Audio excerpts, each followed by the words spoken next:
Hey guys, Frank Galusha with EMI. Let's work on front axle assembly and installation on your Stallard SST.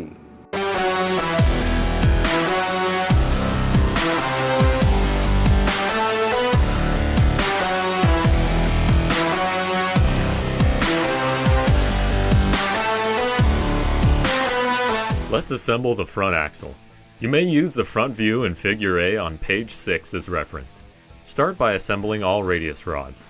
It is important to put anti-seize on the threads of all rod ends before assembling radius rods. This will ensure that the rod ends will be easy to uninstall in the event that rods need to be replaced or adjusted. If you do not use anti-seize, the rod ends will lock into place over time due to corrosion, and rods will be very difficult to adjust. Use your kingpin set to affix your spindles to the axle. Slide kingpin downward through the top of the spindle and into the kingpin boss on the axle. Add a bronze kingpin washer from the kingpin set between the bottom of the kingpin boss and the bottom of the spindle before pushing the kingpin all the way through. Make sure the flat on the kingpin faces the set screw holes, and once installed, insert set screws and tighten them securely. Next, you'll want to attach your steering arms to the spindles using the coarse threaded 3/8" bolts in your front axle hardware kit. Once steering arms are attached, install tie rod and drag link. Utilize 3/8" hardware and spacers in front axle hardware kit to affix rods to steering arms. It is important to get the correct spacers between each rod end and steering arm to prevent any binding.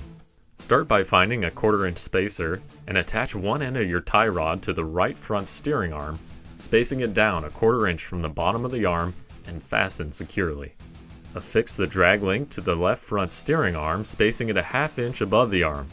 Then attach the other end of your tie rod, spacing it 1/2 inch below the arm, and fasten securely.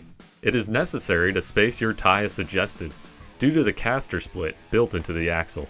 Attach panhard rod to welded stud on the front of the axle using a 3/8" nylock nut found in your front axle hardware kit. Finally, mount front hubs. Drop your tapered bearings into each hub with a sealed bearing to the inside.